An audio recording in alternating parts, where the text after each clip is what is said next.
En este video se dará una breve introducción al análisis de series de tiempo.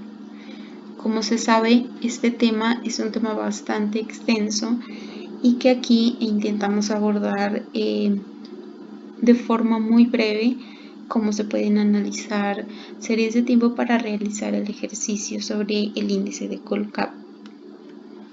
Una serie de tiempo se puede entender como un conjunto de información o un conjunto de datos acerca de los valores que asume una variable económica en el tiempo.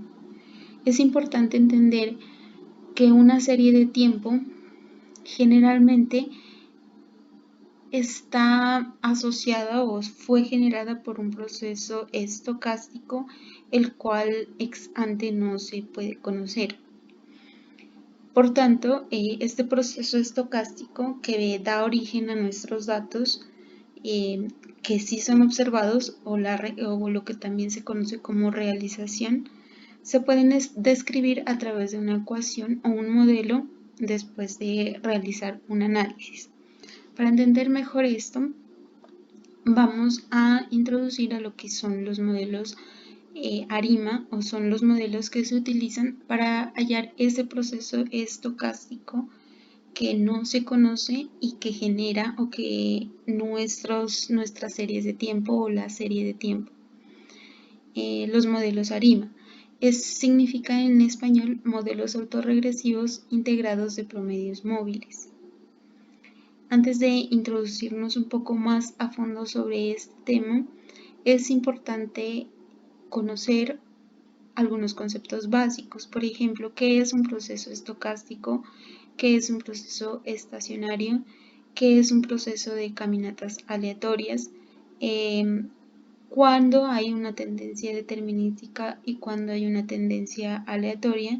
Y por último, si alcanzamos qué es la cointegración. Para algunos, estos conceptos pueden estar más o menos asociados a lo que se ha mirado a lo largo de los cursos de econometría. Pero un proceso estocástico o aleatorio es un proceso o una colección de variables aleatorias ordenadas en el tiempo.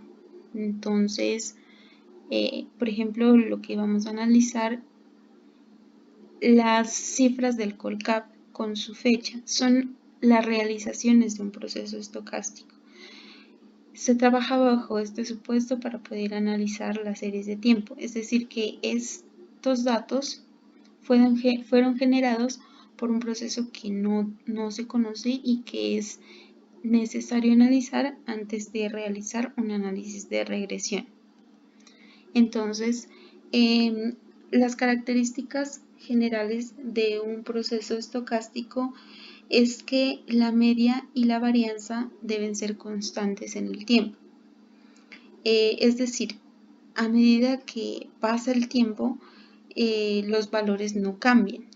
Y también que la covarianza entre los dos periodos depende solo de la distancia o rezago entre estos mismos dos periodos, es decir, que no depende del tiempo en el cual ella fue calculada.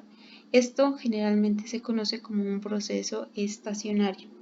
En esta gráfica se puede observar un ejemplo de una variable que surge de un proceso estacionario, es decir, que su media y su varianza son constantes en el tiempo, no cambian de un periodo a otro. Por ejemplo, aquí tenemos una aproximación en la que la media y la varianza se encuentran más o menos por aquí. Este es un estilo de serie de tiempo en la que surge por un proceso estacionario.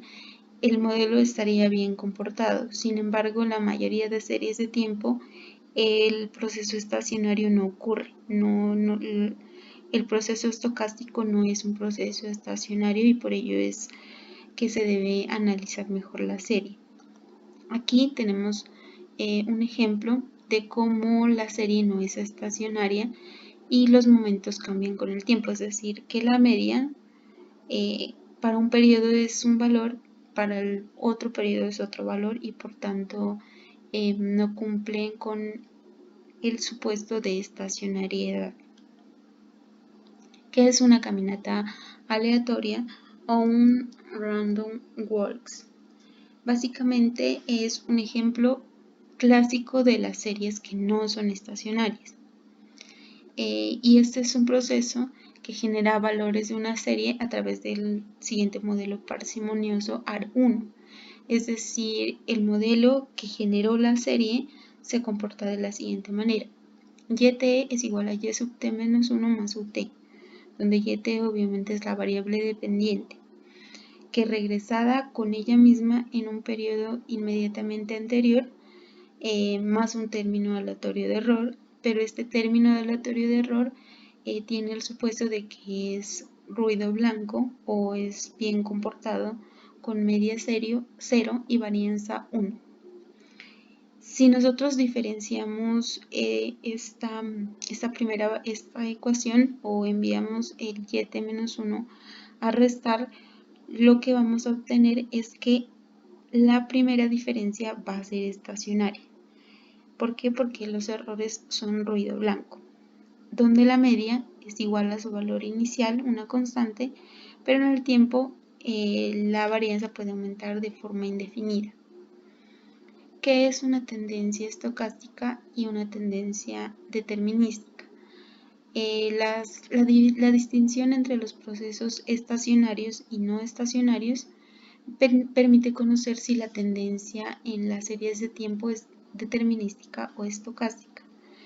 En este ejemplo podemos ver que si regresamos la variable dependiente con respecto al tiempo y obtenemos aproximadamente una línea recta como la de acá, tenemos que este proceso tiene una tendencia determinística. En caso contrario será una tendencia estocástica. Entonces las tendencias determinísticas son aquellas que son invariables y por tanto pues son predecibles. Esto sería el mejor comportamiento de un modelo, pero las tendencias aleatorias son aquellas que son variables y por tanto no se pueden predecir.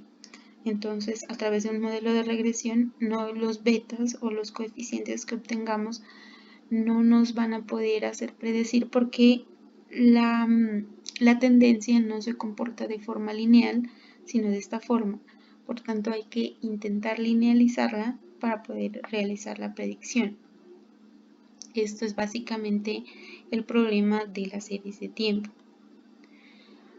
Se deben hacer diferentes pruebas para la estacionariedad. Entonces, la primera es una prueba gráfica, como la prueba que realizamos o que se va a realizar a continuación. Esta es una prueba gráfica en la que se puede observar si la serie es estacionaria o no, pero esta prueba puede ser falible y podemos fallar. Por ello existe la prueba del correlograma, el test de Dicke-Fuller, el test de Perron, el KPSS. Son algunas pruebas de estacionariedad. Para analizar un poco más en detalle vamos a enfatizar en las pruebas de estacionariedad Dicke-Fuller. Entonces estamos analizando el siguiente modelo en el que vamos a regresar la variable dependiente respecto de esta misma variable rezagada en un tiempo más un término aleatorio de error.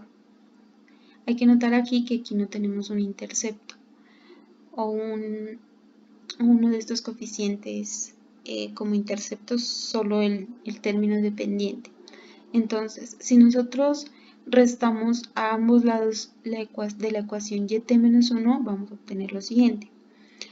Si nosotros aquí le sacamos factor común, entonces tendríamos que la variación de y sub t va a ser igual a este parámetro menos 1 con respecto de y sub t más ut, y por tanto la ecuación nos queda como la variación de y sub t respecto de este símbolo, bueno, este otro parámetro que viene a ser la resta de estos dos, yt menos 1 más ut.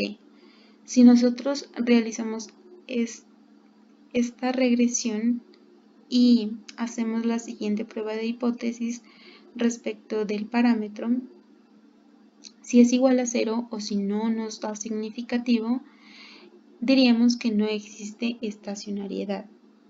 Por lo tanto, si nos da que la raíz, que el parámetro es significativo, entonces estaríamos diciendo que hay estacionariedad. Es decir, esto se llama también la prueba de raíz unitaria, en la que H0, la hipótesis nula, nos dice que A existe raíz unitaria y en el caso contrario que no existe raíz unitaria. Entonces, para sintetizar un poco, la prueba de estacionariedad de Dickey-Fuller nos va a decir si nuestro modelo tiene problema de raíz unitaria, que es lo mismo que problema de caminata aleatoria, y por tanto vamos a poder mirar si nuestra serie se comporta de forma determinística o si es de forma estocástica. En caso de que sea determinista, nosotros podemos realizar nuestra regresión lineal normal mirando, pues obviamente, supuestos de normalidad en errores, autocorrelación, heteroscedasticidad, que en este caso probablemente no se dé, entre otros supuestos. Pero si nuestra variable nos da que tiene una tendencia estocástica, lo que debemos realizar para poder seguir nuestro modelo es diferenciar la serie máximo 2 veces para que se vuelva estacionaria y a poder realizar nuestro análisis de regresión. En el siguiente video vamos a tomar los datos e intentar realizar estas pruebas para poder realizar el análisis que teníamos sobre el índice Colcap y otras variables como el WTI, el SIP 500, entre otros.